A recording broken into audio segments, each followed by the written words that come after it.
એક વીઘાએ ખર્ચ 20,000 રૂપિયા અને રાહત માત્ર 3,500 રૂપિયા. આ જ મુદ્દે ખેડૂતો નારાજ ચાલી રહ્યા છે. રાજ્ય સરકારે માવઠાના મારથી હેરાન ખેડૂતો માટે આ ઐતિહાસિક પેકેજ જાહેર કરવાનો દાવો તો કર્યો છે, પરંતુ રાજકોટના જસદણના ખેડૂતો આ પેકેજથી જરા પણ ખુશ નથી. ખેડૂતોનો દાવો છે કે મગફળી તૈયાર કરવા માટે એક વીઘામાં 20,000 રૂપિયા જેટલો ખર્ચ આવે છે.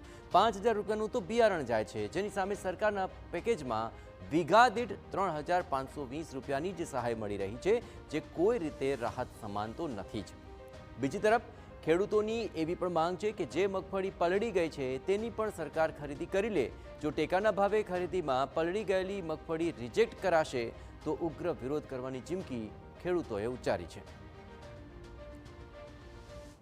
સીએમ ભૂપેન્દ્ર પટેલ અને મંત્રી જીતુ વાઘાણી દ્વારા ગઈ રાત્રિના સમયે 10,000 કરોડનું ખેડૂતો માટે પેકેજ જાહેર કર્યું છે. ને આપણી સાથે જસદણ તાલુકાના કેટલાક ખેડૂતો છે, તે કહી રહ્યા છે કે કેટલું પેકેજ છે તે યોગ્ય છે. આપણું શું માનવું છે કે આ પ્રકારનું જે હેક્ટર દીઠ 22,000 રૂપિયા છે તે મળવાપાત્ર છે ખેડૂતોને, એ કેટલું યોગ્ય છે? ગઈકાલે સરકારે જે ખેડૂતો માટે પેકેજ જાહેર કર્યું એમાં એવું કે છે કે 10,000 કરોડ રૂપિયાનું જંગી પેકેજ, પણ ખરેખર તો આ 10,000 કરોડ કેટલા ખેડૂતો વચ્ચે છે એનો હિસાબ કરીએ તો અમારા સૌરાષ્ટ્રમાં વીઘા ઉપર હિસાબ કરતા હોય, એક વીઘામાં કેટલા પૈસા મળે. તો સરકાર હેક્ટર દીઠ 22,000 રૂપિયા આપે તો ખરેખર એક વીઘામાં અમને 3520 રૂપિયા મળવાનો અમને હિસાબ થાય છે. તો આમ જોઈએ તો અમારે મગફળીમાં 5,000 રૂપિયાનું તો ખાલી બિયારણ વાવવું પડે એક વીઘામાં. એ ઉપરાંત અમારા માલઢોર માટેનો જે ચારો છે એ ચારો પણ અમારે 5,000 થી 6,000 રૂપિયાનો એક વીઘામાં ઉત્પાદન થાય છે. ચારો તો બિલકુલ બગડી ગયો. તો અમારે જે વીઘા દીઠ નુકસાન ખેડૂતોને થયું છે એ લગભગ ઓછામાં ઓછું 15,000 થી 20,000 નું છે.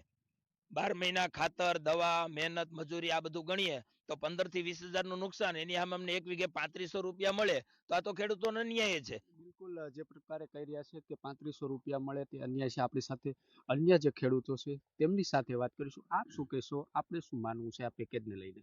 આ પેકેજમાં બિલકુલ યોગ્ય નથી, કારણ કે એટલા પેકેજમાં કાંઈ ખેડૂતને કાંઈ વળતર થાય જ નહીં. એમ આ મોંઘવારી તમે જુઓ, 16 વર્ષ પહેલાં કપાસના 1,500 રૂપિયા ભાવ હતો, આજે કપાસના 1,400-1,500 રૂપિયામાં કપાસ વેચાય છે. 16 વર્ષ પહેલાં ખાતરની થેલી 480 રૂપિયામાં મળતી હતી, અટાણે 1600 થી 1,700 રૂપિયાની ખાતરની થેલી છે, અને ડીઝલ પણ એટલું બધું મોંઘું છે. એટલે ખેડૂતોને પડતર ખર્ચ બહુ ઊંચો વહી ગયો છે. એટલા આ મોંઘવારીમાં છે ને કાંઈ વળતર થાય જ નહીં એમ, અને એને બધી પરિણામ છે ને સરકારને ભોગવવા પડશે. બિલકુલ દાદા છે આપણી સાથે. આપે કેટલું વાવેતર કર્યું છે? આ પેકેજને લઈને 22,000 હેક્ટર દીઠ આપવામાં આવ્યા છે એવું જાહેરાત કરવામાં આવી છે. તમારું શું માનવું છે, કેટલું હોવું જોઈએ? પણ સાહેબ આ બધું હળી ગયું છે અને કોઈ ઉત્પાદન આવ્યું નથી જાજુ, અને માંડવી ઉગી કેવડી ગઈ. ભમા પડી, વરસાદ પડ્યો એટલે માંડવી ઉગી ગઈ બહુ. વીણવાનું અમારે ગાળો જ ન રહ્યો અને કાંઈ થયું જ નહીં, બધું હળી જ ગયું. બિલકુલ આપણે અન્ય ખેડૂતો છે તેમને આપ શું કહેશો?